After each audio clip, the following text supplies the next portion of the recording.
Since Pam Bondi took over the Department of Justice, something has gone terribly wrong. Justice hasn't just been politicized, it's been privatized. The very agency built to protect the law has started protecting power instead. And when Congressman Jamie Raskin stood up in that hearing, what he revealed wasn't just another scandal. It was a roadmap to how corruption has been quietly woven into the system itself. What he described was shocking, dangerous, and if true, a threat to the very idea of justice in America. He began by explaining how the DOJ had quietly demoted one of its most critical tools, the Foreign Corrupt Practices Act. Fraud, abuse, and corruption in the government. It pulled the plug on the corruption prosecution of Mayor Adams in New York after Mayor Adams agreed to engage in a political alliance with Donald Trump, which then prompted the resignation ultimately of 6 or 7 attorneys, including the U.S. Attorney for the Southern District, Danielle Sassoon, who was a conservative Federalist Society lawyer and a Republican. Her number 2 also quit, saying that you'd have to be a fool or a coward to give in to this kind of pressure. Then they decimated the Public Integrity Unit. They dismantled the Kleptocracy Unit in Department of Justice. They shut down other units focused on stopping foreign interference in American politics. Mr. Fox, why is prosecuting white-collar crime with specific enumerated offenses with the definite material elements in the crime, why is prosecuting white-collar crime important? Yeah, so I looked, it seems like there's about maybe 7% or give or take of crimes that DOJ prosecutes. It seems like that will fall under the white-collar category. I think, there's a lot of the work that the federal government prosecutes are things that far exceed the doctrine of enumerated powers, or things that the federal government has absolutely zero business getting involved in. I think white-collar crime is one that arguably can fall under the ambit of the federal government, and it's something that is important to, discourage political corruption, make sure that people are, being prosecuted because the Department of Justice has evidence that they committed a crime, and they're not being prosecuted because of, what their political views are, or that they're not being let off because of what their political views are. People don't trust a system that targets people or that ignores people based upon the views they espouse or the people they support. So do you think that undermines public trust in the justice system? Oh, dramatically.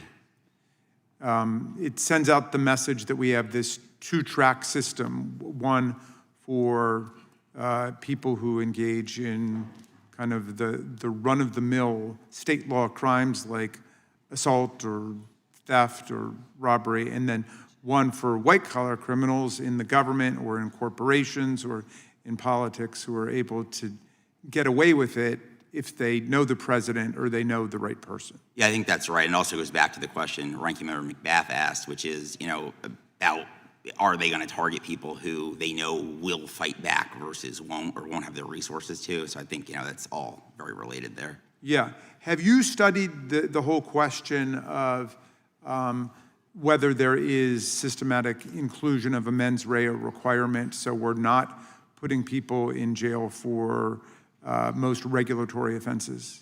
Yeah, so a lot of regulatory offenses, and frankly also a lot of statutory crimes, don't include a mens rea. The theft charge that I talked about before in the Moore and Mansell case, if I were to take Mr. Canaparo's water bottle and give it to Professor Turley, we're on federal property, technically I could be charged. That's preposterous. No reasonable person would ever think that's theft, but without an actual explanation as to what theft is that I actually intended to, take his wallet and bring it home with me, people would, they would absolutely, fall victim to these types of prosecutions, which dramatically undermines trust in the system. Yeah, I understand that the chairman and I think Ms. McBath have this Count the Crimes Act, which suggests that we don't even know how many crimes we have. There's been such a radical proliferation of offenses throughout the federal code. But do you think it would be advisable for us, once we've counted the crimes, to propose a Cut the Crimes Act, where we get rid of a lot of the offenses that transform malum prohibitum regulatory crimes into real criminal offenses that most people would think should apply only to malum in se. Yes, certainly. I know the chairman also has the Mens Rea Reform Act. I think those two things in tandem, if you set a default mens rea, that way, we're not sweeping people into the criminal justice system over things they didn't know would be crimes. And then also, I'm not sure it's actually possible to count all the crimes, but assuming we can do that, then yeah, then we're able to sort of come to a consensus as to what doesn't belong. But I would also say if we're not able to do that, there's other changes we could do. Like I have an idea that we could just inform jurors that they have the power to acquit against the evidence when justice requires. So in a case where the Department of Justice brings a charge like the case I discussed before, where any rational person would think it's absurd, the jury can be like, you know what, we don't agree with the defense theory, this is nonsense, we're going to acquit.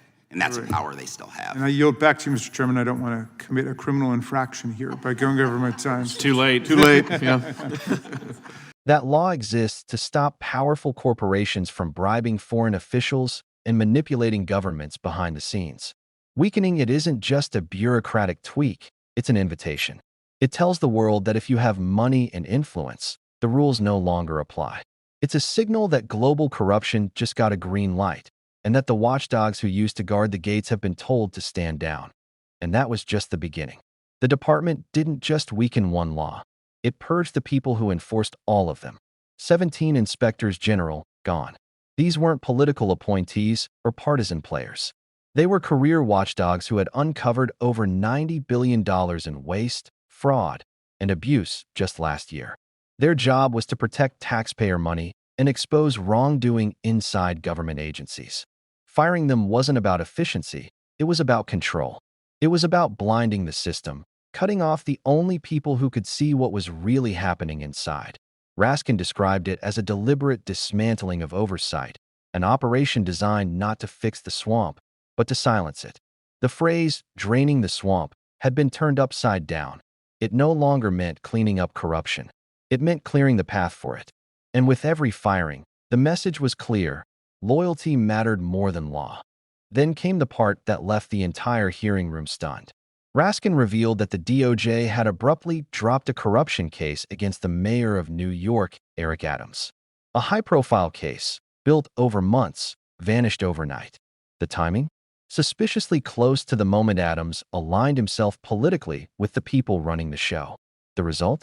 At least 6 senior federal prosecutors resigned in protest, including a conservative U.S. attorney who had spent years fighting white-collar crime. She called it the breaking point.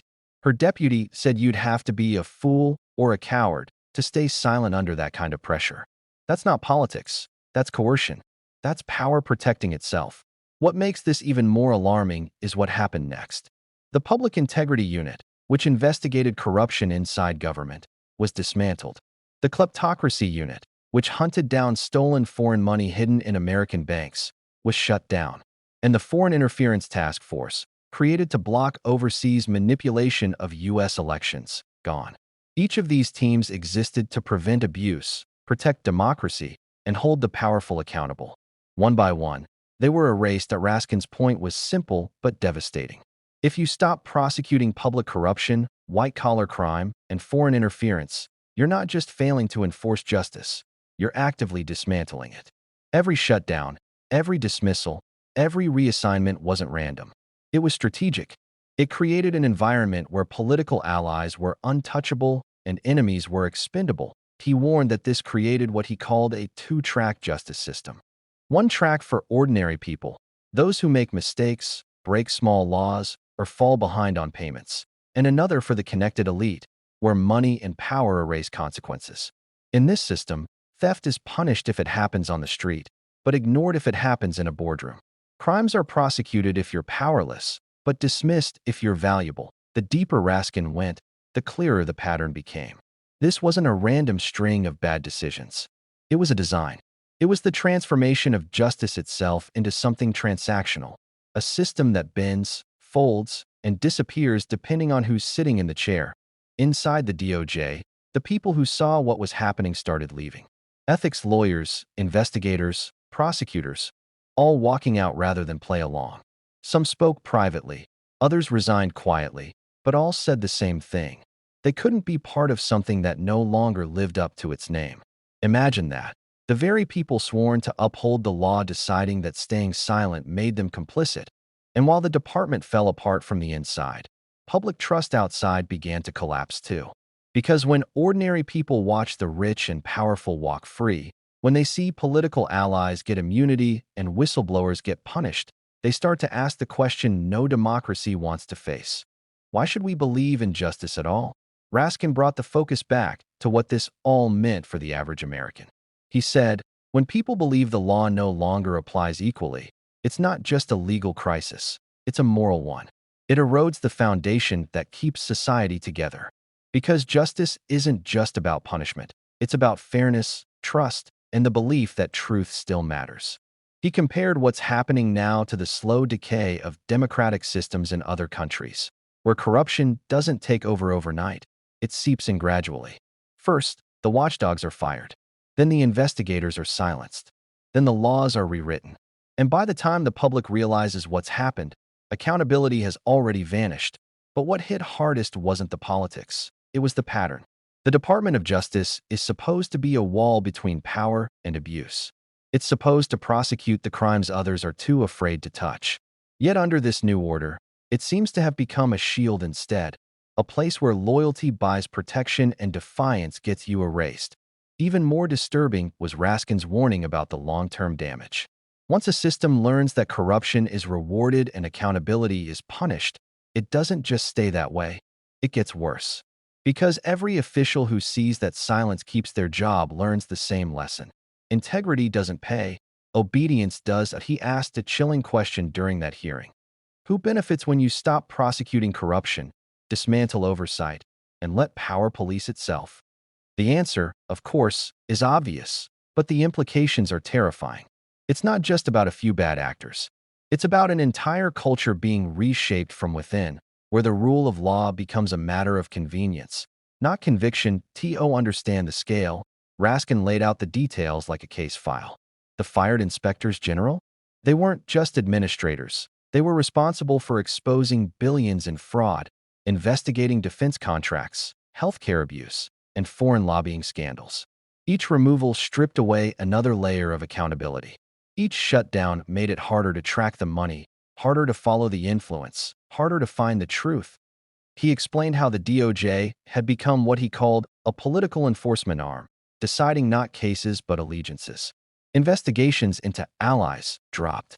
Investigations into opponents accelerated. The law, once blind, now peeking through the blindfold to see who's standing in front of it. And when it came to white-collar crime, Raskin's frustration was obvious. He pointed out that only a tiny fraction of federal prosecutions even involve financial or political corruption anymore. The rest?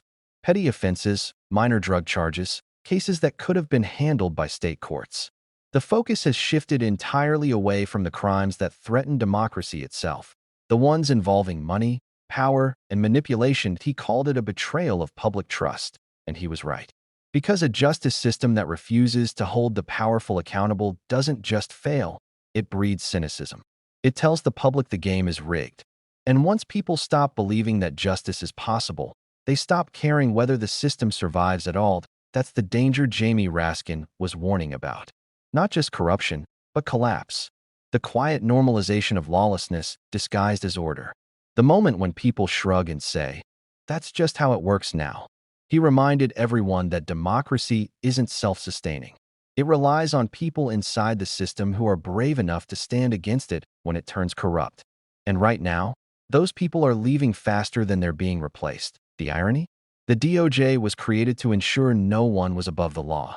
But under this new leadership, it's operating as if some people are beyond it. When Raskin asked whether public faith in justice could survive this, the silence in that hearing said everything. Because deep down, even those defending the system knew it was cracking. He ended with a warning that should chill anyone listening. When the rule of law is replaced by the rule of loyalty, it doesn't matter which party holds power, the people always lose. Because once the foundation of justice is gone, everything built on top of it starts to fall. And that's why what he said matters. It's not just another hearing. It's a moment in history where someone inside the system stood up and said, "This isn't justice anymore." The question is, Will anyone listen before it's too late? Because this story isn't about left or right. It's about whether truth still matters in a system built on secrecy, silence, and self-preservation. Whether people in power can rewrite the rules and still call it justice. And whether the next generation will inherit a system that serves the people or one that serves itself. If you believe justice should be fair no matter who's in charge, if you believe corruption should be exposed, not protected, if you believe truth still matters, then don't let this story disappear. Comment below. Do you think justice is still being served fairly? Share this video with someone who still believes the system works as it should. And most importantly, don't forget to like, subscribe, and turn on notifications. Because the more people who know how deep this goes, the harder it becomes for those in power to hide it.